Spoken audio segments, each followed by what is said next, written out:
हाय दोस्तों, कैसे हैं आप सभी। मैं डॉक्टर अनव्यास फिर से अपने यूट्यूब चैनल पर आप सभी का स्वागत कर रहा हूं और आशा कर रहा हूं सभी ठीक है, मस्त है, एंजॉय कर रहे हैं। 8 मोस्ट इंपॉर्टेंट क्वेश्चन लेकर आ गया हूं। जल्दी से चलते हैं। 8वां क्वेश्चन क्या है, ये है traffic counts and traffic survey. Basically traffic counts का मतलब ये होता है जो लोड होता है एक बेसिकली रोड के ऊपर या कहीं शिप गुजर रहा है तो उसका जो सी एरिया है, जो हमने रूट फिक्स कर रखा है उसके ऊपर का एरिया या एयर का एरिया, वहाँ पे ट्रैफिक का काउंट किया जाता है ना। रेलवे में भी सेम थिंग है, यानी ट्रैफिक काउंट किया जाता है। अब ट्रैफिक काउंट्स यानी नंबर ऑफ हेड। अब इसका इंपॉर्टेंस क्या है, इंफ्रास्ट्रक्चर डेवलप करने में, पॉलिसीज बनाने में, सिक्योरिटी के पर्पज से, लॉजिस्टिक की एफिशिएंसी यहाँ पर यूज हो जाए। और ट्रैफिक सर्वे का बेसिकली मतलब होता है ये ट्रैफिक काउंट्स को थोड़ा सा इलोबरेट कर रहा होता है। जैसे कि ट्रैफिक काउंट के अंदर तो हम बोल देंगे 50,000 गाड़ियाँ यहाँ टोल से निकलती है, लेकिन ट्रैफिक सर्वे में हम बोलेंगे कि 50,000 में कितने ट्रक हैं, कितने वैन हैं, कितने टेम्पो हैं, कितने मिनी ट्रक हैं, कितनी कार है ना, कितने हैवी व्हीकल हैं, कितनी बाइक्स हैं, वो सारी की सारी ट्रैफिक सर्वे में आ जाती हैं। वो करा कैसे जाता है, हाउस होल्ड से पूछ लो, ऑटोमेटिक मशीन लगा लो, ऑटोमेटिक व्हीकल आइडेंटिफिकेशन की मशीन लगा लो, सर्वे कर लो, है ना। ये बेसिक एक छोटा सा क्वेश्चन है, पार्ट बी में बार बार देखने को मिलता है। इसके अलावा packing and insurance in the international transport, ये एक सेकंड क्वेश्चन है जो दोनों कभी साथ में भी आ जाते हैं, कभी अलग अलग भी आ जाते हैं। यूजुअली ए और बी में हमने इसका कॉम्बिनेशन देखा है।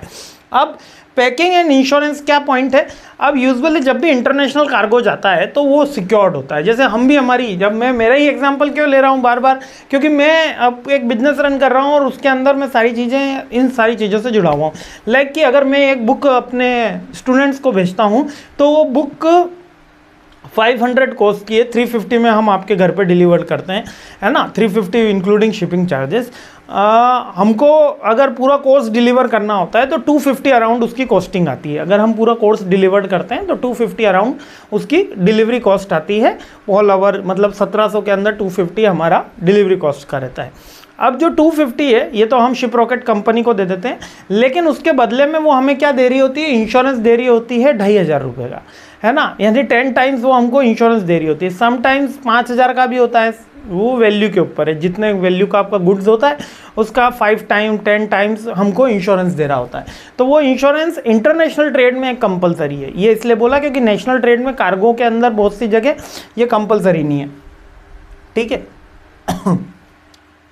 आगे बढ़ते हैं। Packaging and insurance in the international transport. Packing in the international transport critical role play करता है, क्योंकि पैकिंग प्रोडक्ट के नेचर के अकॉर्डिंग होती है, ठीक है। मोड ऑफ ट्रांसपोर्ट के अकॉर्डिंग होती है, डेस्टिनेशन। अब इसमें अंदर एक कंटेनराइजेशन का इंपॉर्टेंट क्वेश्चन है, वो अभी आएगा आगे, है ना। लिख भी रखा होगा, नहीं होगा तो मैं 14 क्वेश्चन में जरूर बताऊंगा। कंटेनराइजेशन लगभग आता हुआ ही क्वेश्चन रहा है ना। पैकिंग की बेस्ट प्रैक्टिस क्या इंक्लूड कर सकते हो। अब आपसे कोई पूछ ले कि पैकिंग कैसी होनी चाहिए, सबसे पहला कि वो प्रोडक्ट को सेफ्टी रखे, प्रोडक्ट में लेबलिंग उसकी प्रॉपर हो, है ना, हाई क्वालिटी के बॉक्सेस हों, सिक्योर रखे और ईजी हैंडल हो पैकेट को रखने में, और इंश्योरेंस कैसा हो कि ओवरऑल कॉस्ट कवर करता हो, कवरेज के ऑप्शन हो और वैल्यूएशन के अकॉर्डिंग हमको इंश्योरेंस दिया जाता है। वैसे इंश्योरेंस का बहुत सारी चीज़ें हैं जो हम जीएसटी में, इनकम टैक्स के अंदर पढ़ते हैं। एक इतना सा बात याद रख लीजिए कि जो इंश्योर्ड होता है अगर वो टोटल इंश्योर्ड नहीं होता, मतलब फॉर एन एग्जाम्पल जो इंश्योर्ड होता है और वो टोटल इंश्योर्ड नहीं होता, क्या मतलब है, जैसे कि मैंने 100 टन माल भेज रहा हूँ, इसकी वैल्यू मान लेते हैं 10 करोड़ है, और अगर मैंने इंश्योरेंस 5 करोड़ का लिया, ये बिजनेस वालों के लिए जानना जरूरी है। यदि आप बिजनेस नहीं कर रहे हो तो अगले वीडियो पर चले जाओ, है ना। 5 करोड़ का आपने इंश्योरेंस लिया, वैल्यू कितनी थी 10 करोड़, इंश्योरेंस कितने का लिया 5 करोड़। अब मान लो माल पूरा का पूरा जल के नष्ट हो गया, आग लग गई, शिप डूब गया पानी के अंदर, रोड से आ रहा था ब्लास्ट हो गया, कुछ भी हो गया, पूरा का पूरा माल जल के नष्ट हो गया, चूहों ने खा लिया, गेहूँ पहुँचा रहे थे, है ना, हुआ है भैया, चूहों ने भी खाया है। तो 5 करोड़ का माल जब जल के नष्ट हो गया तो आपने इंश्योरेंस क्लेम करा। जब इंश्योरेंस क्लेम करा तो आपको कितने करोड़ का इंश्योरेंस मिलेगा। आप बोलोगे सर 5 करोड़ का इंश्योरेंस मिलेगा, तो नहीं, इंश्योरेंस कंपनी कहेगा कि आप 50% ही आपने आपकी वैल्यूएशन का करा है, तो आपको 2.5 करोड़ से ज़्यादा इंश्योरेंस नहीं मिलेगा। ये एक कड़वा सत्य है ना, कि आपने इंश्योरेंस 5 का कराया था लेकिन 50% आपकी वैल्यूएशन थी जिसमें 2.5 करोड़ का हुआ।